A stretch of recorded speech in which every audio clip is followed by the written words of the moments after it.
நாம் தமிழர் ஏன் ஆட்சிக்கு கொண்டு வரோம்? நாம் தமிழர் கட்சி வந்து பார்த்திங்க அப்படின்னா தற்சார்பு பொருளாதாரத்தை முன்வைக்குது. வெளிநாட்டிலிருந்து போய் ஆட்களை கண்டுபிடிச்சி கொண்டாந்து இன்வெஸ்ட் பண்ண விடதை விட என் நாட்டில் இருக்கக்கூடிய வளத்தை பெருக்கி அதன் மூலமாக மக்களை பயனடைய செய்வேன் அப்படிங்கிற ஒரு தற்சார்பு கொள்கையே முன்வைக்குது.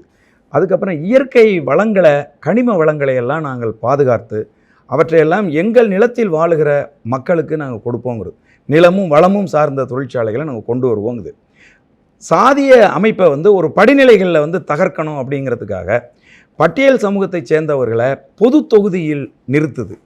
அதே போல் பட்டியல் சமூகத்தை சேர்ந்தவர்களை சமூகத்தின் விளிம்பு நிலையில் இருக்கக்கூடிய மக்களை அரசியல் களத்துக்கு கொண்டு வந்து அவர்களை வேட்பாளர்களாக நிறுத்துது. அதே மாதிரி கட்சியினுடைய முதன்மை பொறுப்புக்கு ஒடுக்கப்பட்ட இதுவரைக்கும் புறக்கணிக்கப்பட்டிருக்கக்கூடிய சமூகத்தினரை கொண்டு வராங்க. அதே போல் யாரும் பேரே தெரியல, இல்லை நிறைய அது மாதிரி செஞ்சுருக்கோம். இந்த தடவை வந்து 34 பேர் மொத்தம் வந்து பட்டியல் சமூகத்தை சேர்ந்தவர்கள் வந்து இருக்காங்க. அதில் 7 பேர் வந்து பொது தொகுதியில் நிற்கிறாங்க. புரியுதுங்களா? அடுத்தது பெண்களுக்கு உரிய அரசியல் அங்கீகாரத்தை கொடுத்து அவர்களையும் வந்து இந்த சமூகத்தினுடைய அதை வெறுமனே ஓட்டு போடுறவங்களா மட்டும் இருக்கக்கூடாது, அவர்களும் அரசியல் பங்களிப்பு செய்ய வேண்டும் என்பதற்காக அவர்களை அரசியல் களத்துக்கு நாங்கள் கொண்டு வந்திருக்கோம்.